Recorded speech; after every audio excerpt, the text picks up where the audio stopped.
मेरे प्यारे दोस्तों, ज्ञान के सागर में आपका स्वागत है। दोस्तों, जैसा कि मैंने बताया कि मैं महाभारत की एक सीरीज जो है आपके सामने लेके चल रहा हूं। महाभारत ज्ञान का वो सागर है जिसमें हम सभी के लिए कुछ न कुछ निहित है। महाभारत से बहुत कुछ सीखने को मिलता है और महाभारत की कहानियां आज भी उतनी ही प्रासंगिक हैं जितनी कि उस समय थीं। चलिए एक नई कहानी शुरू करते हैं। क्या आपको पता है कि अर्जुन भी मारे गए थे? क्या आपको मालूम है इस बात को? चलिए महाभारत की एक कथा और आपके सामने पेश करता हूं। अर्जुन के 3 पुत्र थे। द्रौपदी से जन्मे अर्जुन के पुत्र का नाम श्रुतकर्मा था। द्रौपदी के अलावा अर्जुन की सुभद्रा, उलूपी और चित्रांगना नामक 3 और पत्नियां थीं। सुभद्रा से अभिमन्यु, उलूपी से इरावन, चित्रांगदा से बब्रुवाहन नामक पुत्रों का जन्म हुआ। चित्रांगदा का बब्रुवाहन महाभारत के युद्ध में भी लड़ा था और यह कहा जाता है कि अपने ही पुत्र द्वारा अर्जुन मारे गए। यह कैसे हुआ, इसके पीछे भी एक कथा है। जी हाँ, महाभारत युद्ध समाप्त होने के बाद एक दिन महर्षि वेदव्यास और श्री कृष्ण के कहने पर पांडवों ने अश्वमेध यज्ञ करने का विचार किया। पांडवों ने शुभ मुहूर्त देखकर यज्ञ का शुभारंभ किया और अर्जुन को रक्षक बनाकर घोड़ा छोड़ दिया गया। जी हाँ, पहले क्या होता था, अश्वमेध यज्ञ जो भी करता था तो उसमें एक घोड़ा छोड़ा जाता था और वो घोड़ा जहां पे भी मन होता था वो चलता हुआ चला जाता था। अगर कोई राजा या कोई भी विरोधी उस घोड़े को रोक लेता था तो ये माना जाता था कि उसने उस घोड़े को रोककर अश्वमेध यज्ञ करने वाले के रास्ते में बाधा पहुंचाई है। तो उसमें दोनों में युद्ध होता था। अगर वो उसको, जिसने अश्वमेध यज्ञ का घोड़ा छोड़ा है, अगर वो जीत जाता था तो वो घोड़ा आगे बढ़ता रहता था और नहीं तो वो यज्ञ वहीं पे समाप्त हो जाता था। और ऐसा माना जाता था कि जिसने अश्वमेध यज्ञ करने की ठानी है वो उस राजा से हार गया है और अब आगे वो उसका घोड़ा नहीं जा पाएगा। तो वो घोड़ा जहां पे भी जाता अर्जुन उसके पीछे जाते, यानी कि जो भी घोड़ा छोड़ता था उसकी सेना या सेनापति उस घोड़े के पीछे जाता था ताकि उस घोड़े की रक्षा हो सके। अनेक राजाओं ने पांडवों की अधीनता स्वीकार कर ली। वहीं कुछ ने मैत्रीपूर्ण संबंधों के आधार पर पांडवों को कर देने की बात मान ली। यानी कि अगर आपने अधीनता स्वीकार की तो आपको कर भी देना पड़ेगा। अश्वमेध यज्ञ का ये नियम था। वह घोड़ा घूमते घूमते मणिपुर जा पहुंचा। मणिपुर नरेश बब्रुवाहन ने जब सुना कि मेरे पिता आए हैं, तब वह गणमान्य नागरिकों के साथ बहुत सा धन गाड़ी में लेकर बड़ी विनय के साथ उनके दर्शन के लिए नगर सीमा पर पहुंच गए। मणिपुर नरेश को इस प्रकार आया देख अर्जुन ने धर्म का आश्रय लेकर उसका आदर नहीं किया।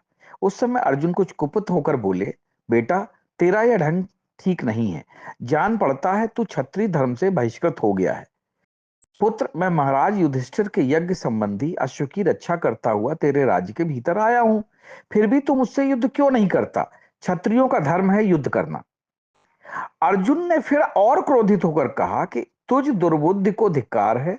तू निश्चय ही क्षत्रिय धर्म से भ्रष्ट हो गया है। तभी तो एक स्त्री की भांति तू यहाँ युद्ध के लिए आए के की बजाय शांतिपूर्वक साथ लेने के लिए चेष्टा कर रहा है।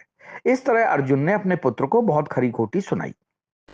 उस समय अर्जुन की पत्नी नागकन्या उलूपी भी उस वार्तालाप को सुन रही थी। तब मनोहर अंगों वाली नागकन्या उलूपी धर्म निपुण बब्रुवाहन के पास आकर यह धर्म सम्मत बात बोली।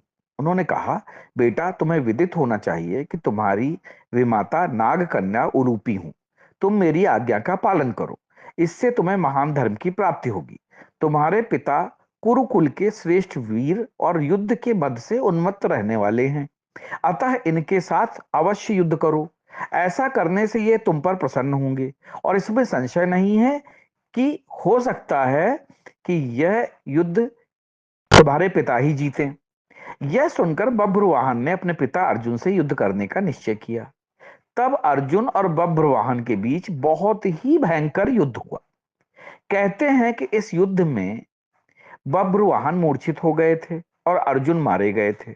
अर्जुन के मारे जाने का समाचार सुनकर युद्ध भूमि में अर्जुन की पत्नी चित्रांगदा पहुंचकर विलाप करने लगी। वह उलूपी से कहने लगी, तुम्हारी आज्ञा से मेरे पुत्र बभुवाहन ने अपने पिता से युद्ध किया। चित्रांगदा ने रोते हुए उलूपी से कहा कि तुम धर्म की जानकार हो। बहन, मैं तुमसे अर्जुन के प्राणों की भीख मांगती हूँ। चित्रांगदा ने उलूपी को कठोर और विनम्र दूरों के वचन कहे। अंत में उसने कहा, तुम्ही ने मेरे बेटों को लड़ाकर उनकी जान ली है। मेरा बेटा भले ही मारा जाए, लेकिन तुम अर्जुन को जीवित करो, अन्यथा मैं भी अपने प्राण त्याग दूंगी। तभी मूर्छित बभ्रुवाहन को होश आ गया और उसने देखा कि उसकी मां अर्जुन के पास बैठकर विलाप कर रही हैं और विमाता उलूपी भी पास खड़ी है। विलाप विमाता मीन सौतेली माता, वो भी उनके पास खड़ी है। बब्रुवाहन अपने पिता अर्जुन के समक्ष बैठकर विलाप करने लगा और प्राण लिया कि अब मैं भी इस रणभूमि पर आमरण अनशन कर अपनी देह त्याग दूंगा, क्योंकि उसने पिता की हत्या की थी।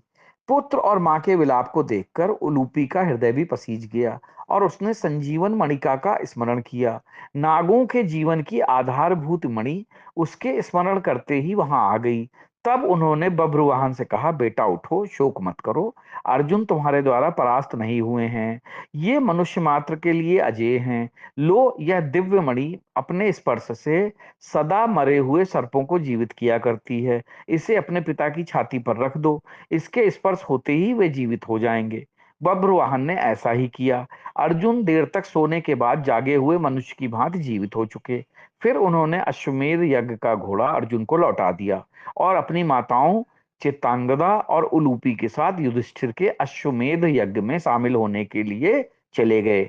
तो दोस्तों, ये कथा थी जिसके बारे में शायद ही आप लोगों को पता हो कि अर्जुन का स्वयं के पुत्र के साथ में युद्ध हुआ था अश्वमेध यज्ञ के नाम पर, और जिसमें कि अर्जुन की जान भी चली गई थी।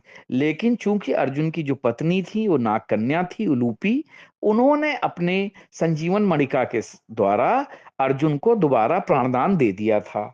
और इसीलिए अर्जुन, जो पुरानी एक कहावत है कि दुनिया में आदमी सबसे जीत जाता है, अपने बच्चों से ही हार जाता है, तो ये बात अर्जुन के लिए भी लागू हुई थी।